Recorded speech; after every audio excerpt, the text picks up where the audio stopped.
Hello दोस्तों, examination classes में आपका स्वागत है। आज मैं आप लोगों के लिए प्रायद्वीपीय भारत की नदियों का फर्स्ट पार्ट लेके उपस्थित हुआ हूँ। इसके पहले मैंने हिमालय की नदियों के बारे में बहुत डिटेल से आप लोगों को समझाया था, जिसमें मैंने सिंधु नदी तंत्र, गंगा नदी तंत्र, ब्रह्मपुत्र नदी तंत्र तीनों को अच्छे से डिस्कस किया था। चलिए आइए देखते हैं प्रायद्वीपीय भारत की नदियों के बारे में। देखिए, प्रायद्वीपीय भारत की नदियां जो है एक प्रायद्वीपीय पठार से निकलने वाली नदियां हैं। पहले ये समझते हैं कि क्या इनमें वर्ष भर पानी रहता है। तो हाँ, कुछ नदियों में वर्ष भर पानी रहता है, लेकिन और नदियां वर्षातीय नदियां हैं। बारिश के समय में इसमें पानी रहता है और जब बारिश खत्म हो जाती है तब ये नदियां सूख जाती हैं। जबकि हिमालय की नदियां वर्ष भर जो है वो लबालब पानी से, उसमें लबालब पानियों से भरी रहती हैं। कैसे? देखिए, हिमालय क्या है, हिमालय की औसतन ऊंचाई क्या है, 6000 मीटर है दोस्तों। जबकि प्रायद्वीपीय पठार की औसतन ऊंचाई है 800 मीटर। आप इससे आंकड़ा लगा सकते हैं कि जैसे हमारी जो है, अगर मैं पृथ्वी की वायुमंडलीय परत के बारे में बात करूं तो सबसे फर्स्ट लेयर होती है क्षोभ मंडल। क्षोभ मंडल में दोस्तों देखिए, जैसे औसतन 4400 मीटर से जैसे आप ऊपर जाएंगे तो क्या होता है, हिम मतलब कि बर्फबारी होती है। ठीक है, बर्फ के रूप में बारिश होती है। कैसे, थोड़ा हम समझते हैं कि कैसे बर्फ के रूप में बारिश होती है। यहाँ पे देखिए दोस्तों, इसको यहीं पे समझ लेते हैं। पहले आप नदियां देखिए, पहले नदियां देख लेते हैं, फिर मैं इसको आगे थोड़ा सा समझा दूंगा। पहले देखिए, दक्षिण भारत की नदियों में सबसे ऊपर क्या है, दामोदर नदी। दामोदर नदी हुगली नदी में आके मिलती है, जो कि छोटा नागपुर पठार से निकलती है। कहाँ से निकलती है? छोटा नागपुर पठार से निकलती है। उसके बाद स्वर्णरेखा नदी है, बैतरणी नदी है, ब्राह्मणी नदी है। आप जो है उत्तर से दक्षिण की तरफ देखिए हायरार्किकल स्ट्रक्चर में, ब्राह्मणी के बाद महानदी है, महानदी के बाद गोदावरी नदी है, गोदावरी नदी के बाद कृष्णा नदी है, कृष्णा नदी के बाद पेन्नार नदी है, पेन्नार नदी के बाद कावेरी नदी है, कावेरी नदी के बाद वैगई नदी है, वैगई नदी के बाद ताम्रपर्णी नदी है। आप जो है उत्तर से दक्षिण की तरफ हायरार्की देख लिए हैं। अब देखिए, इसमें बहुत सारी नदियां, जैसे महानदी, महानदी कहाँ से निकलती है, कहाँ से निकलती है? महानदी निकलती है हिरणतारण पठार से निकलती है। अब देखिए, यहीं पे देखिए गोदावरी नदी, गोदावरी नदी निकलती है नासिक, नासिक के पास त्र्यंबकेश्वर, नासिक के पास त्र्यंबकेश्वर चोटी से निकलती है गोदावरी नदी। ठीक है, और महानदी मैंने क्या बताया, दंडकारंड पठार से निकलती है महानदी, जो अपना जो है डेल्टा बनाती है बे ऑफ बंगाल में। अब मैंने फर्स्ट पार्ट में क्या, पूरब साइड मतलब जो बे ऑफ बंगाल में गिरती हैं नदियां, उनको लेके उपस्थित हो। जबकि देखिए, अभी मैंने पश्चिमी साइड की एक भी नदियों के बारे में डिस्कस नहीं किया है, जो अरब सागर में आके गिरती हैं। तो अभी जब मैं इसका नेक्स्ट पार्ट लेके आऊंगा तो जो अरब सागर में नदियां गिरती हैं उनके बारे में अच्छी तरीके से डिटेल दूंगा।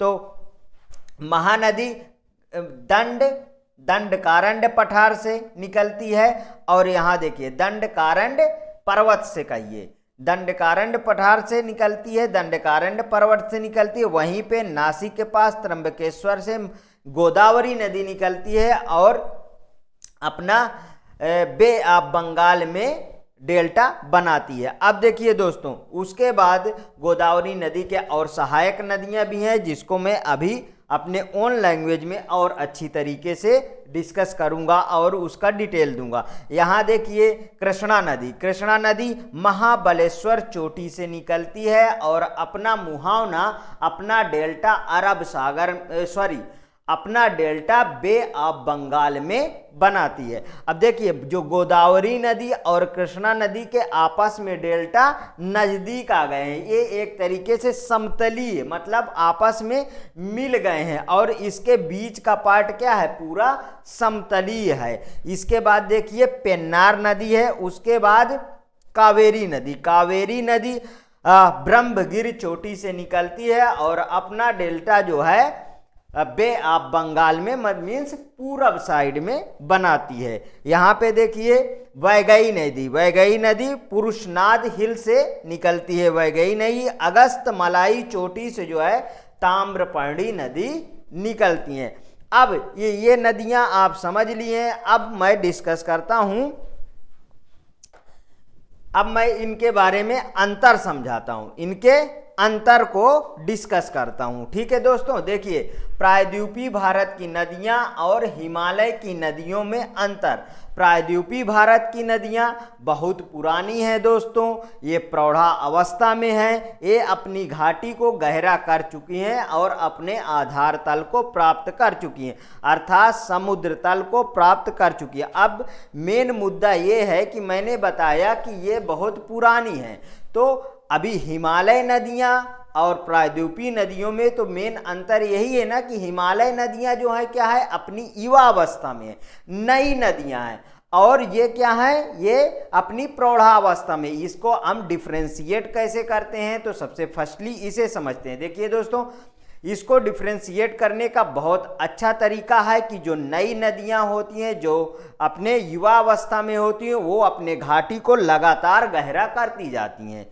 इतना समझ में आया। देखिए अपने घाटी को लगातार गहरा कर दे, जितनी भी हिमालय नदियां हैं सब, चाहे सिंधु को ले लीजिए, चाहे गंगा को ले लीजिए और चाहे ब्रह्मपुत्र को ले लीजिए, सभी अपने घाटी को गहरा लगातार कर रही हैं। और प्रायद्वीपीय भारत की नदियां क्या है, अपनी घाटी को गहरा कर चुकी। मतलब कि जब अपना स्थान समुद्र तल को प्राप्त हो जाए तो वो फिर और उससे अधिक गहरा नहीं करेंगी, मतलब अपने जो है प्रौढ़ा अवस्था में आ जाती हैं कि उससे नीचे तो अब गहरा करेंगी नहीं, क्योंकि अपना तल पा चुकी हैं। चलिए आइए और देखते हैं इसमें। हिमालय नदियां नई हैं, सेम टू सेम। देखिए जो जो क्वेश्चन जैसे आते हैं मैं उसी लैंग्वेज में उसको अपने ओन लैंग्वेज में लिख देता हूं और आप यहां से अच्छी तरीके से आप पढ़ सकते हैं। चलिए देखिए, ये अपनी युवा अवस्था में है और ये अपनी घाटी को लगातार गहरा कर रही हैं। अब मैं डिस्कस कर रहा था कि मीन्स हिमालय नदियों में लगातार पानी क्यों रहता है, क्योंकि मैंने बोला कि हिमालय की औसतन ऊंचाई कितनी है, औसतन ऊंचाई 6000 मीटर, और जबकि प्रायद्वीपीय भारत की औसतन ऊंचाई कितनी है, प्रायद्वीपीय भारत पठार जितने भी उसमें छोटे छोटे पर्वत हैं उनकी औसतन ऊंचाई 800 मीटर है। अब देखिए पृथ्वी की फर्स्ट परत वायुमंडल में, पृथ्वी के ऊपर वायुमंडल की फर्स्ट लेयर क्षोभ मंडल है, क्षोभ मंडल है। तो अब देखिए दोस्तों, ये देखिए यहाँ बहुत अच्छी तरीके से समझिए, क्षोभ मंडल है जिसमें जो है मैंने एक एवरेज बताया कि 4400 मीटर ऊपर जाने पे बर्फबारी, मतलब कि हल्का हल्का बर्फ पड़ने लगता है। तो देखिए दोस्तों, यहाँ तक मान लीजिए ये मेरे पास क्या है, ये पर्वत है, लेकिन कुछ पर्वत इससे भी ऊपर है। मान लीजिए जैसे जैसे देखिए वायुमंडल में ऊपर जैसे जैसे जाइए आप वातावरण ठंडा होता जाता है। क्यों? क्योंकि गैसीय आवरण पृथ्वी के आप जितना पास रहेंगे उतना गर्म रहेगा, जितना आप ऊपर चले जाएंगे आपको ठंडक महसूस होने लगेगी। यहाँ पे देखिए जैसे मैंने बोला 4400 मीटर, तो 4400 मीटर की मैं बात करूँ तो 4400 मीटर से ऊपर यहाँ पे देखिए, यहाँ पे ये बर्फबाजी होगी। ठीक है दोस्तों, यहाँ पे क्या होगी, यहाँ पे बर्फबाजी होगी, मतलब कि यहाँ पे बर्फ गिरेगी और इन पर्वतों पे आके ढक देंगे, पर्वतों को बर्फ ढक देगी।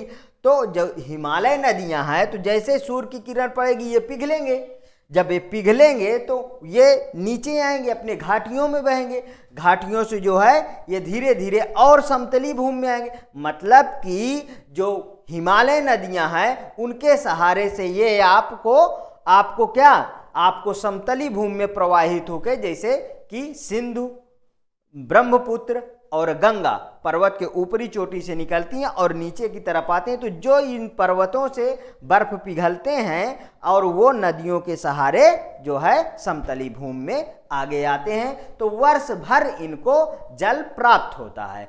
अब देखिए, मैं बात करता हूं कि गंगा नदी की। आप देखिए, गंगा नदी में पानी जो है वो बारिश होने से पहले ही बढ़ने लगता है। कैसे भाई, आप इसको अच्छी तरीके से एक कॉन्सेप्ट को समझ सकते हैं कि जैसे गर्मी आती है, बर्फ ग्लेशियर और तेजी से पिघलता है।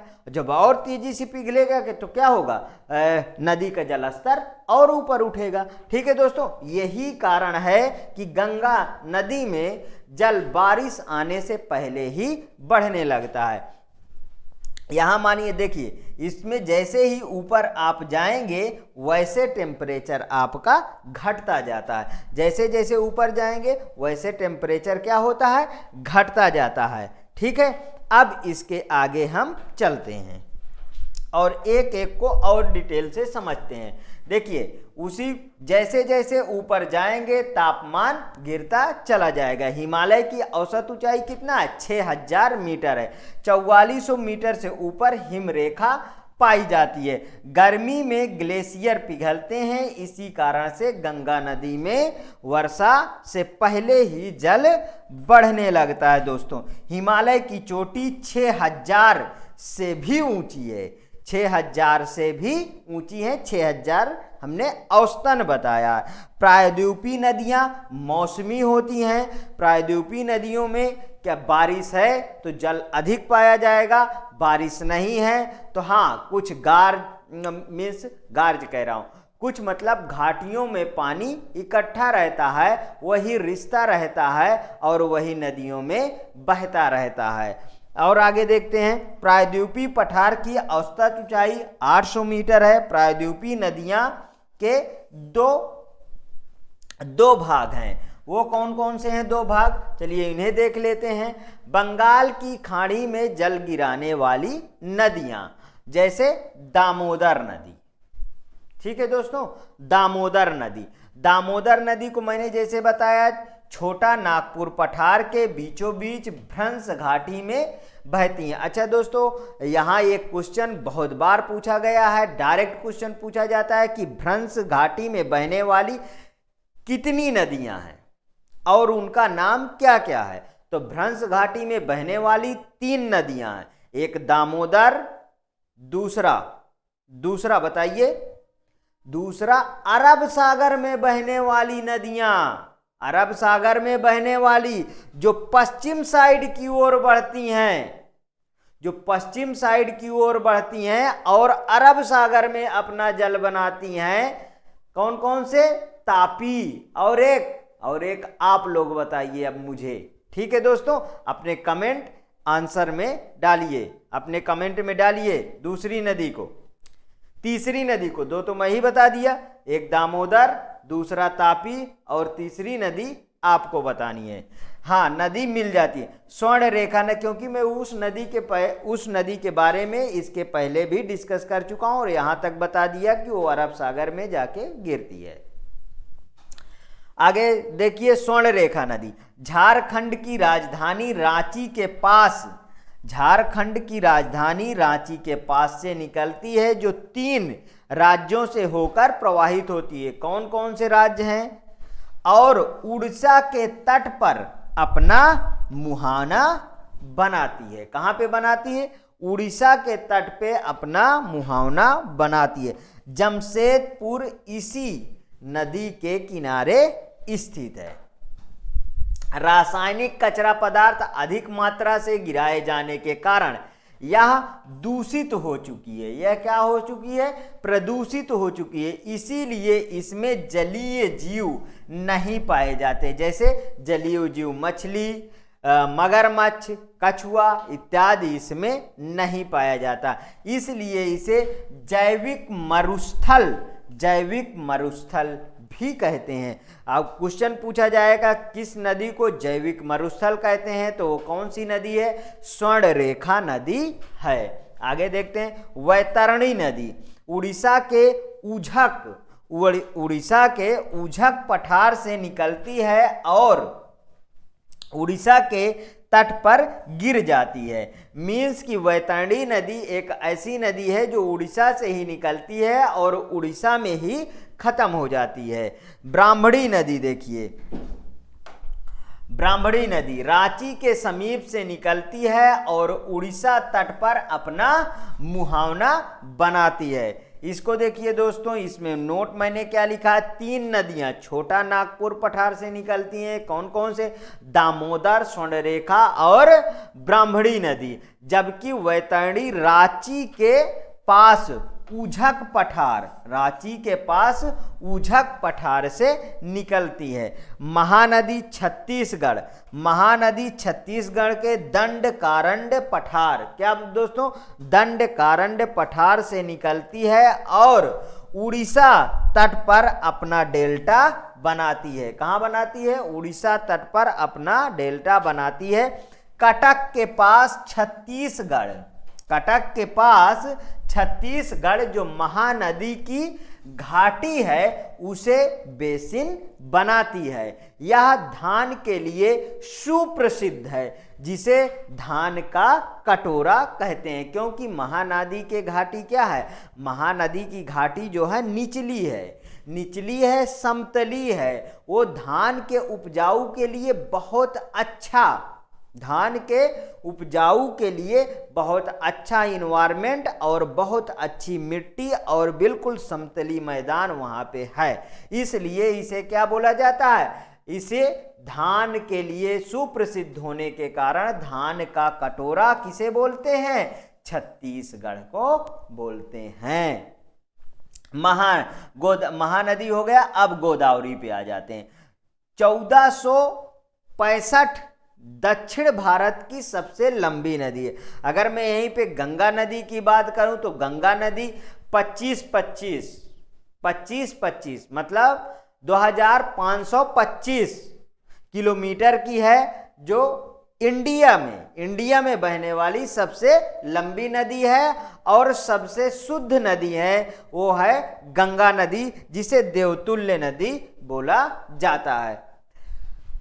वहीं पे दक्षिण भारत में गोदावरी नदी को सबसे लंबी नदी का दर्जा मिला हुआ है। इनकी लंबाई है 1465 किलोमीटर। ठीक है दोस्तों, दक्षिण भारत की बूढ़ी गंगा भी इन्हें कहते हैं। देखिए, बूढ़ी गंगा गोदावरी को, दक्षिण भारत की गंगा कावेरी को, याद रखिएगा।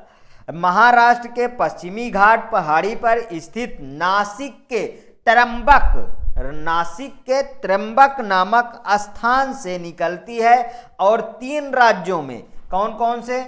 मध्य प्रदेश, तेलंगाना, आंध्र प्रदेश में प्रवाहित होती है। राजमुंदरी के पास अपना डेल्टा बनाती है। कहाँ पे बनाती है दोस्तों? राजमुंदरी के पास अपना डेल्टा बनाती है। गोदावरी की सहायक नदियां हैं, इनके बारे में जान लेते हैं। हाँ, इन सहायक नदियों में कभी ऐसे क्वेश्चन नहीं पूछा जाता है कि ये कहाँ से निकलती हैं और कहाँ गिरती हैं। बस इनको डायरेक्ट क्वेश्चन पूछा जाता है कौन सी नदी किस नदी की सहायक नदी है, तो आप इनको जानते रहे।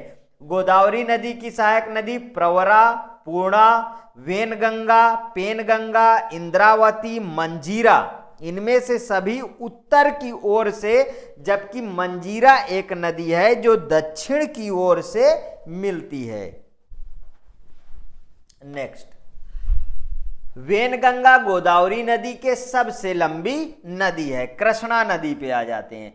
दक्षिण भारत की दूसरी सबसे लंबी नदी है, वो है कृष्णा नदी। मध्य प्रदेश से पश्चिम घाट पर्वत पर महाबलेश्वर चोटी से निकलती है और 4 राज्यों से होकर प्रवाहित होती है। मध्य प्रदेश, कर्नाटक, तेलंगाना, आंध्र प्रदेश। मध्य प्रदेश, कर्नाटक, तेलंगाना और आंध्र प्रदेश विजयवाड़ा के समीप अपना डेल्टा बनाती हैं। कृष्णा और गोदावरी के डेल्टा आपस में मिल चुके हैं, मतलब कि एक स्थान पे हो चुके हैं, क्योंकि डेल्टा आप जानते हैं कि हरदम नदी का बढ़ता रहता है, बढ़ते बढ़ते दोनों समीप हो चुके हैं। आंध्र प्रदेश के तट पर कृष्णा गोदावरी डेल्टा के मध्य में कोलेरू झील है। कौन सी झील है दोस्तों? कोलेरू झील है। कृष्णा की सहायक नदियां देखते हैं।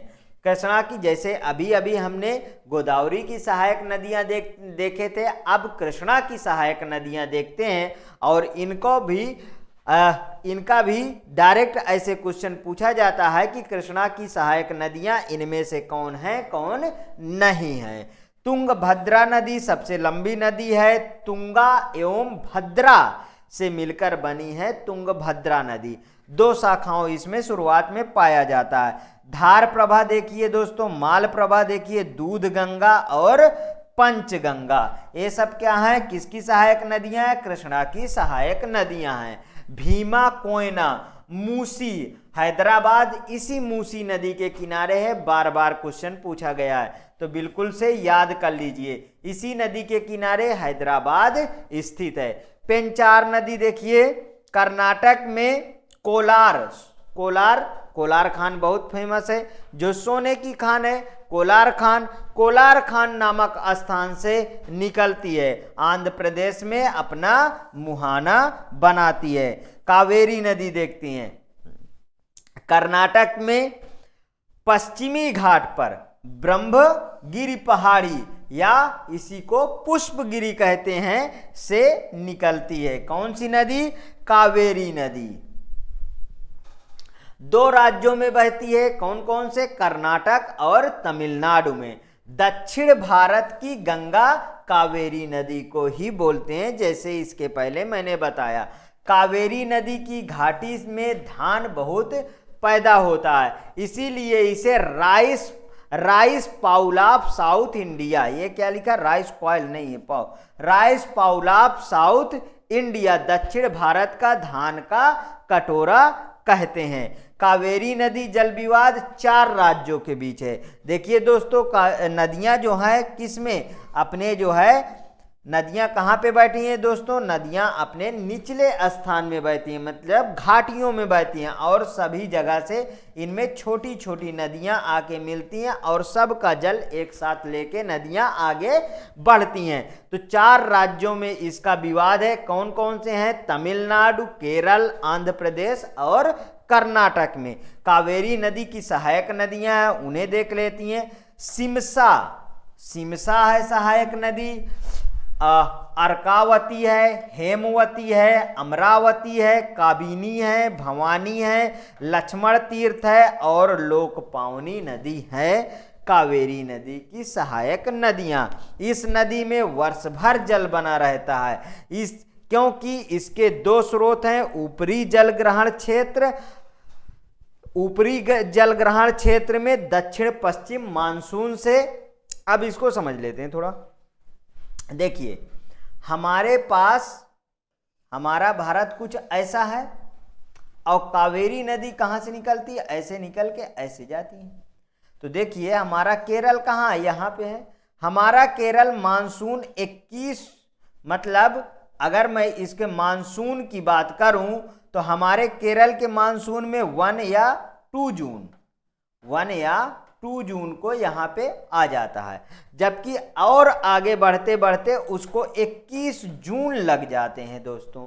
ठीक है, 21 जून। हमारे यहाँ अगर यूपी की बात करें तो 1 महीने बाद ही हमें, यहाँ से 1 महीने बाद हमें मानसून मिलने को, लगभग 1 महीने बाद हमारे यूपी को मानसून मिलता है।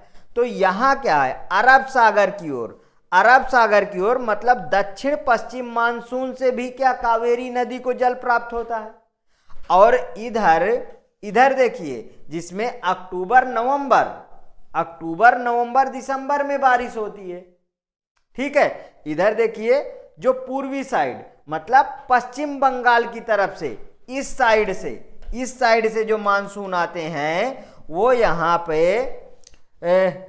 तमिलनाडु में बारिश करते हैं, मतलब पूर्वी साइड से। तो दोनों साइड से इसमें जो है जल प्राप्त हो जाता है। यहां पे देखिए, निचले जलग्रहण क्षेत्र में कोरोमंडल तट पर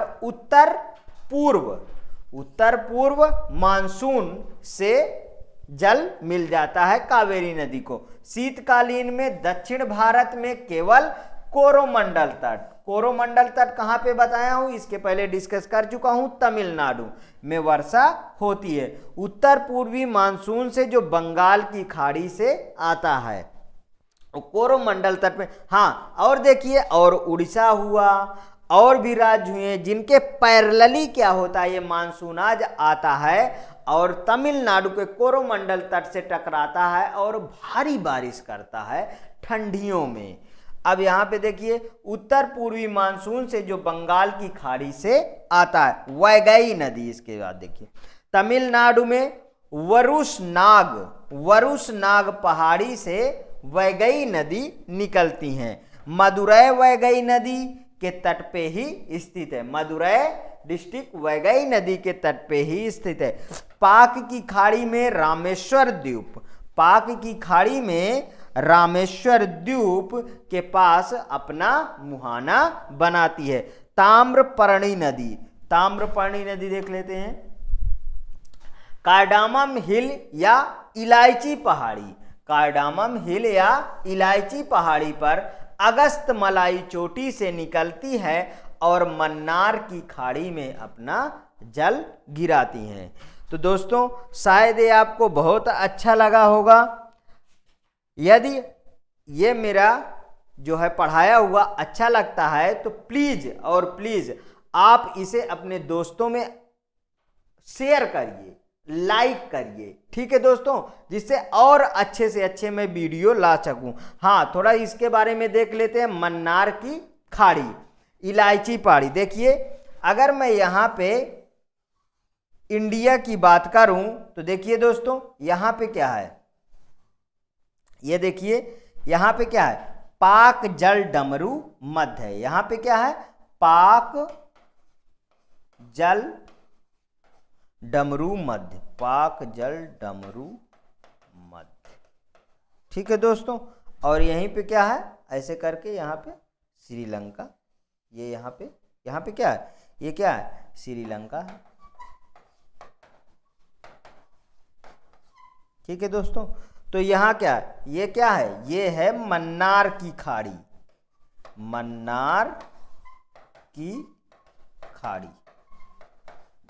आप समझ में आया, इतना समझ में आया। हाँ दोस्तों, यदि मेरा पढ़ाया हुआ कंटेंट आपको पसंद आता है तो प्लीज़ और प्लीज़ दोस्तों मेरे चैनल को लाइक करिए, सब्सक्राइब करिए और ज़्यादा से ज़्यादा अपने दोस्तों में शेयर करिए। हाँ, इसका हूबहू PDF मेरे टेलीग्राम चैनल से आप प्राप्त कर सकते हैं। ओके दोस्तों, थैंक यू।